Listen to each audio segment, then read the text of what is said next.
క్రైస్తల దేవుని పరిశుద్ధ నామమునకు మహిమ కలుగును గాక.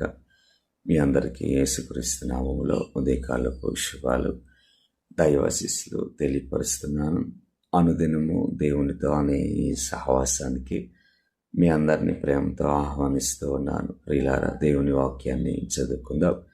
కీర్తనల గ్రంథము 85వ కీర్తన 12వ వచనాన్ని గమనించినట్లయితే, యెహోవా ఉత్తమమైన దానిని అనుగ్రహించును.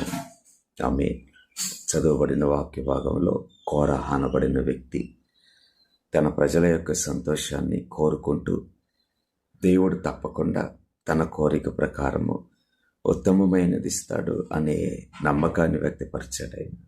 అట్లాగే మనం కూడా ప్రతిదినం ప్రార్థన చేస్తాం, అనేకమైన విషయాలని దేవునితో విన్నపిస్తాం. అయితే మనం అడిగిన వాటికంటే, ఊహించిన వాటికంటే ఉత్తమమైనది దేవుడు ఇస్తాడండి. అలాగే దానికి తగినటువంటి యోగ్యతని మొదట దేవుడు మనలో చూస్తాడు.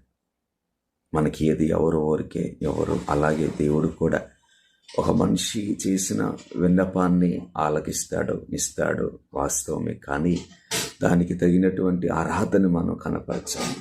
ద్వితీయోపదేశకాండం 6:19 మనం చదివితే అక్కడ ఇలా రాయబడి ఉంటుంది, నీ దేవుని దృష్టికి నువ్వు యథార్థంగా ఉత్తమమైనది చేసే వ్యక్తిగా ఉండాలి అని. ఈరోజు ప్రభు మనతో మాట్లాడే మాట ఏంటంటే, నేను నీకు ఉత్తమమైనది అనుగ్రహిస్తాను, దానికి ముందుగా నువ్వు నా కనుదృష్టిలో యథార్థంగా నడుచుకుంటూ నీవు ఉత్తమమైనది చేసే వ్యక్తిగా ఉంటే నేను ఇచ్చేవి కూడా అలాగే ఉంటాయి అని తెలియపరుస్తున్నాడు. ఉదాహరణకి మరియా యేసుక్రీస్తు ప్రభు వారి పాదాల దగ్గర కూర్చుంది. యేసు ప్రభు ఆమెను చూసి మరియా ఉత్తమమైనది ఎంచుకుంది అని సాక్ష్యం ఇచ్చింది. కాబట్టి మనము చేసేటువంటి క్రియల్లో, అలాగే మనం చేసే ఉత్తమమైన కార్యాల్లో ముందు వరుసలో ఉండేది ఏంటంటే ఆయనతో సహవాసం చేయటం, ఆయన దగ్గర కూర్చొని, లేదంటే ఆయన సన్నిధిలో సమయం గడుపుతూ ఆయన మాటలు వినటము ఉత్తమమైనది. అలా వినటానికి, ఆయన మాటలు చదవటానికి మనం ఎప్పుడైతే ఆసక్తి చూపుతామో అప్పుడు యథార్థంగా నడుచుకోవటానికి మనము ఇష్టపడతాం.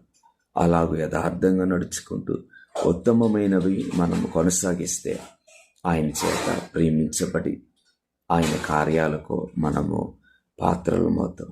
అలాగూ ప్రభు మనల్ని, మన కుటుంబాలను దీవించునుగాక. మీ అందరికీ వందనములు.